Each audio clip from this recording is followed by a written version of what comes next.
اپنے اندر دشمنی رکھتے ہیں اور دھوکہ دہی، دغا بازی، فریب ان کے دل میں ہوتا ہے، پر چہرے پر نقاب در نقاب لگا کر سچے دوست اور ہمدرد بن کر دوسروں کو لوٹ لیتے ہیں، ان کو تباہ و برباد کر دیتے ہیں، ان سے دھوکہ کر کے بے خبری میں ان کا قتل عام کر دیتے ہیں۔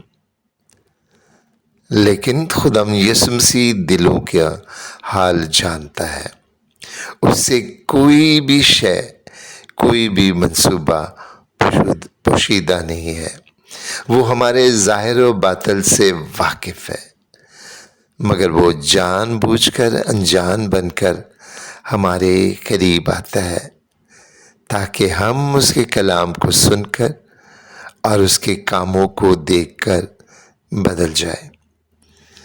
خدا یسوع مسیح نے یہ جان بوجھ کر دیکھتے بھالتے سارا علم رکھتے کے باوجود فریسی کی دعوت کو قبول کیا، کیونکہ خدا یسوع مسیح جلد از جلد اپنے کام کو مکمل کرنا چاہتے تھے۔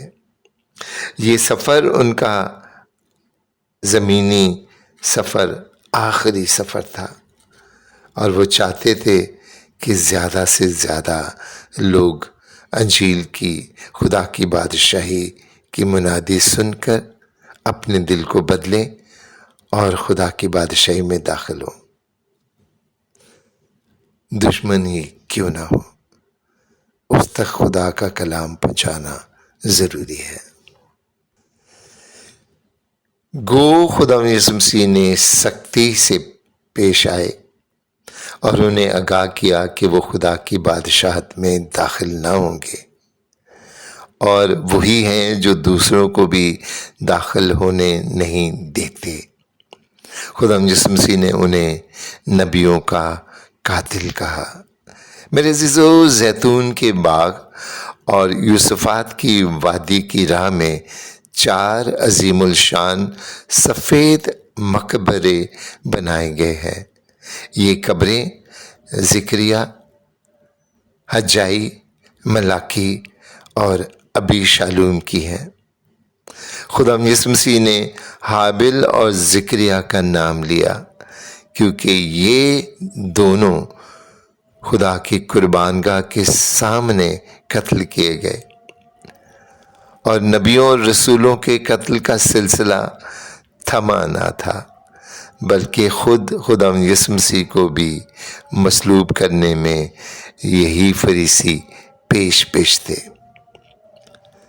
میرے عزیزو، خدا یسوع مسیح نے کہا کہ اگر وہ نہ بدلے، اگر انہوں نے اپنا رویہ نہ بدلا، تو ان سے سارے قتلوں کا، سارے لوگوں کا جنہیں انہوں نے شہید کیا، ان سے بدلہ لیا جائے گا۔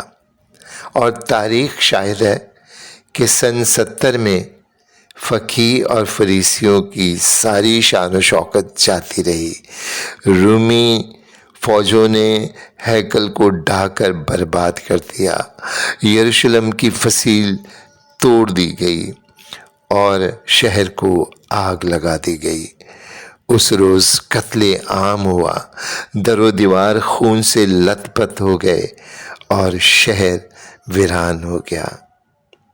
ان کا قصور یہی تھا کہ انہوں نے خدا یسوع المسیح کو اپنا نجات دہندہ نہ مانا، اپنا مسیحا نہ مانا۔ آج بھی بے شمار لوگ ایسے ہیں جو خدا یسوع مسیح کو خدا کا بیٹا، اپنا نجات دہندہ نہیں مانتے، اس پر جرا کرتے ہیں، اس پر مناظرے کرتے ہیں اور یہ ثابت کرنے کی کوشش کرتے ہیں کہ وہ اس عزت کے لائق نہیں جو مسیحی اسے دیتے ہیں۔ اس لیے میرے عزیزو، خدا یسوع مسیح پر ایمان لائے۔ ہر وہ گھٹنا جو اس کے سامنے جھکے گا، برکت پانے کے لیے خدا یسوع مسیح جھک کر اسے اپنے گلے لگائے گا اور آسمان کی بادشاہی میں داخل کرے گا۔ خدا یسوع المسیح ہی وہ دروازہ ہے جس کے ذریعے سے ہم خدا کی بادشاہی میں داخل ہو سکتے ہیں۔ نہ زمین پر نہ آسمان پر کسی کو یہ اختیار بخشا گیا ہے۔ یہ قوت، یہ جلال صرف اور صرف خداوند یسوع المسیح کے پاس ہی ہے۔ اس کے پاس آئے، اسے اپنا نجات دہندہ مانے، خدا کے کلام کو سنے اور خدا کے کلام کو سن کر اس پر ایمان لائے۔ خدا ہم سب کو برکت دے، آمین۔